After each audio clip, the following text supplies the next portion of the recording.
Magandang gabi po sa inyo lahat, guys. Kakaalis lang po ng ating kaibigan. Napakalungkot po itong nakuha nating impormasyon sa ating kaibigan, guys. Hindi po ba niyo napansin, guys?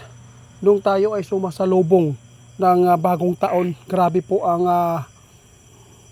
grabe, nakakakilabot po ang sinabi ng ating kaibigan, guys. Dami po nating nakuhang sign na hindi maganda po sa taon ng 2026. Alam po ba ninyo, hindi maganda po ang sinasabi ng ating kaibigan dito. Yung sunog na nangyayari, ito po ang hindi maganda na sign ito. Alam po ba nyo, guys, kung ano po ang sign ang sinabi ng ating kaibigan? Napakarami. Ang sunog, nagsimbolo ito sa kaguluhan at napakaraming mga tao na pwedeng magpapatayan. Kaya sa lahat ng makapanood sa amin, yung ipinapaabot ng ating kaibigan kanina, hindi po ninyo marinig si kaibigan dahil po ako po ang kanyang pinapaabutan po sa kanilang nakikita doon.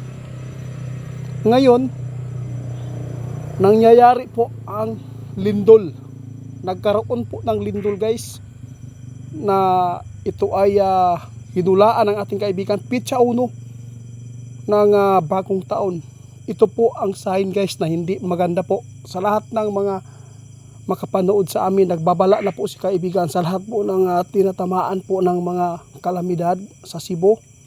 Lahat ng lugar po dito, guys, sa Pilipinas. Hindi maganda ang pumasok sa ating pagsalubong ng bagong taon. Kaya si kaibigan ngayon nagmamakaawa.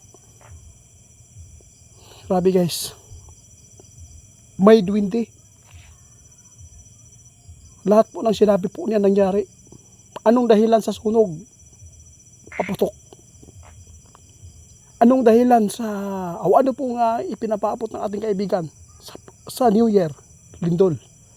Kaya sa lahat po ng makapanood sa amin, guys, nagbabala si kaibigan ngayon sa mga tinatamaan po ng malakas na lindol doon sa malapit sa dagat, lalo doon sa Mati, sa Cebu. Hindi ko na pangalanan po yung iba. Basta sa lahat po ng lugar po dito sa bansa natin, mag-ingat kayo. Sinabi ng ating kaibigan, yung pagsalubong natin ng bagong taon, hindi maganda ang pagpasok na ito ay nagbibigay ng sign para ipaabot at ipahiwatig sa lahat ng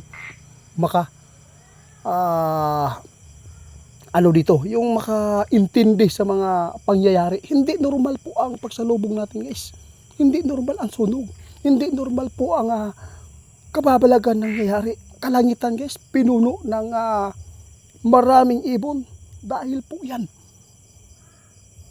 sa ito ay ipinapahiwatig na kung ano po ang mangyayari sa mundo. Wala kaming magawa kung ayaw po ninyong maniwala, pero ang sa akin lang, para lang po ito sa mga taong naniniwala sa mga nakikita ng mga kaibigan natin.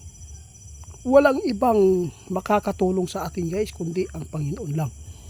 Kung sino man po ang tatanggap po ng pagpapaabot ng ating kaibigan, lalo na ako po ang naghatid sa inyo ngayon, ako po ang napakinggan po ninyo, nasa inyo na lang po. Kasi lahat po lang sinabi ng ating kaibigan na nangyari. Kasi po gusto po ng ating kaibigan na kayo po ay may trust po, may tiwala po sa mga ipinabot. Hindi po ito gawa-gawa ng ating mga kaibigan na nakikita nila. Kaya sa lahat ng makapanood, swerte kayo kung sino man po ang makikinig na lisanin po ninyo ang lugar po ninyo dyan sa malapit sa dagat at malapit sa mga sinkhole. Lalo na yung laging tinatamaan po ng baha sa tuwing bear month o pag may mga bagyong maganap. Kaya salamat po sa ating mga kaibigan, lalo na sa mga tao ngayon na makapanood sa amin. Paki-share po ito, guys. Si kaibigan mismo umalis, hindi na po siya nagpaparinig pa sa kanyang boses kasi po ayaw po ng ating kaibigan na baka mayroon na naman po mga tao na magsabi ng hindi maganda. Kaya nasa inyo na lang po ang pagpapasya. Kayo na lang po maghusga kung ano man po ang inyong plano kung ayaw po ninyong umalis dyan, kasi mahirap na po guys, no? Kaya mo bang tiisin? Kaya mo bang makita ang kamag-anak mo pag mayroong nangyayaring hindi maganda dyan? Kahit na alam mo na may pinapaabot na mga tao na ito ang mangyari sa mundo ito, sa lugar na to. Guys, hanggang dito na lang muna. Maraming salamat sa lahat po ng mga tao na sumusuporta sa amin. Yung mga sign po na nakita natin ngayon na nangyayari, hindi normal, no? Hindi normal po ang mga pangitain ito na ito ay ipinapahiwatig po ng panahon sa atin. Kaya lagi tayong magdoble ingat ngayon dahil po sa 2026 ito po yung pinakamalalang nakita ng ating kaibigan na pangit na taon. At alam niyo guys kung bakit? Yung sunog guys, hindi maganda yan. Maraming mga Pilipino pa dito sa atin, lalo na hindi pa nasolve ang flood control. Marami pang patayan dito at marami pang mga tao mainit ang utak ngayon. Simbolo po ang sunog guys, sa Diablo yan. Kaya sa lahat mga makapanood, kung makuha man po ninyo ito, swerte kayo pag napanood po ninyo ito.